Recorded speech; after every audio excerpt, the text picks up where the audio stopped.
Hospital chaplain and Grammy-nominated singer-songwriter Rick Lee James released a new single inspired by years of walking hospital hallways, exploring God's grace for imperfect people. Let's hear some of his new song, Heaven is Full of Criminals. Even preachers and gossips who whisper in pews, and Sunday school saints who know all the rules are welcome to come and to feast with the Son, 'cause God's mercy makes room for every last one. But there are no perfect people allowed. Heaven is full of criminals. And that was Heaven is Full of Criminals, which has now been streamed well over 13,000 streams since its release. And joining us now from Springfield, Ohio, is Rick Lee James. Rick, thank you so much for being with us today. Thank you. I'm so glad to be back with you again. Thanks for having me. So the title's intriguing, maybe a little bit self-explanatory as well, too. But tell us a little bit about the song. How's it doing? Are people receiving it well, I guess? Yeah, I have been so pleased with people's gracious comments. The wonderful thing about living in the time we do is a lot of times people can, in real time, send you messages through social media and different places and letting you know how much they appreciate the song. I even had, just this morning before we recorded, I saw that another radio station had added it, and it just seems like the comments have been very good, and it's been opening up some good conversation. The title, as you said, I think is intriguing to people, and so people have listened, and it was a collaboration with some friends to make the song, and so I'm just so glad that it's being well received and that it gives us a chance to talk about the mercy of our Lord who loves us so much. And I noticed in the notes I was looking at, you're an independent artist. So what does that mean? You're not signed to a particular label? What does that mean to be an independent artist, and what are some of the challenges that come along with that?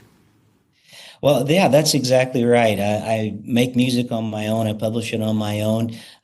Years ago, I did some music with other publishers, and I have always loved that and always welcomed the chance to do that. But I find there's so much freedom in recording my own music and being able to sort of release it on my own terms. And it's given me a lot of freedom. There are challenges, though, too, because my day job, even where I am right now, I'm recording from the hospital where I work as a chaplain. And they were kind enough to let me use the telepresence room today. There I am. And it's really wonderful to do chaplaincy work, though, because it does help inform the writing that I'm doing. And a lot of people whose stories I encounter, they inspire me in the writing of songs. And I don't know that Heaven is Full of Criminals might be a song that just any record label might want to put out on the radio exactly, and it might have some challenging conversations along the way. But for me, it's been wonderful to be able to make music that way and to be able to release it when I'm able to, and not to be pressured by maybe some deadlines. The other challenges that come up with are having enough time to write and record. But I am loving doing what I'm doing, both as a singer and songwriter and as in my work as a hospital chaplain. That's great. And, I'm sure that working with those, not just patients, but their families, healthcare workers, they have so many stories, and I'm sure that they inspire you in some way, not just in your music, but just in your own faith life. Do you think that experience really is what helps the message of grace and redemption and hope, those experiences of working in a hospital is what's helping to resonate with listeners right now, that they need to hear this?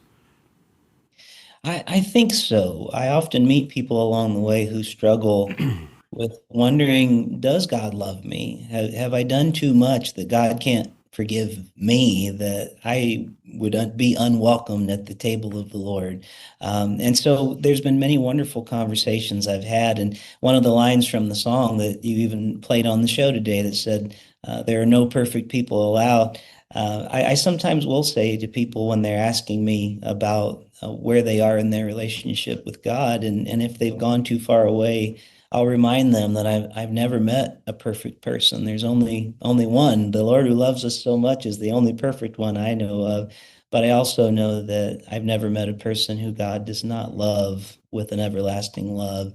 And so some of these conversations, they've been very real. And they're even conversations for myself, too. Part of the song is dealing with maybe if God even welcomes criminals and lunatics and liars and thieves Mhm. to come and be changed, then maybe there's mercy for me as well. And I know sometimes I can be my own worst critic, and I have found that to be true of people I encounter. It seems like all of us judge ourselves so much worse than we ever would other people. So I would definitely say that the stories in hospital rooms and hallways have influenced the writing of songs like this one. So, being a singer-songwriter, I guess, has opened up lots of doors for you, especially meeting people in the industry. I'm not going to pretend I know who he is, but Phil Keaggy, someone who worked with you on the song. He's two-time Grammy nominated. What is collaboration like with people who really have experiences of success in the music industry? For me, it has been very enriching. They often tell you don't meet your heroes because you'll be disappointed. But in my case, the people that I've had an opportunity to work with, like Phil, they have really enriched my journey. Phil is just somebody that is filled with so much grace. And the fact that he would play on my song, he's been sort of a guitar hero of mine and many other people for many, many years. He's been making wonderful music. And not only is he just an incredibly talented person, which is obvious if you ever get to see him play, and I do recommend checking out his music. He's so prolific, but he's such an encourager. He really reminds me of this. This must be a lot what Jesus is like when I Mm. speak with someone like Phil, the way that he is so in love with the Lord and with God's people. And that has been my experience so many times with working with people in the music industry. There are so many wonderful souls. There's a lot of bad news in the world, but the good news is a lot of the heroes we get to meet.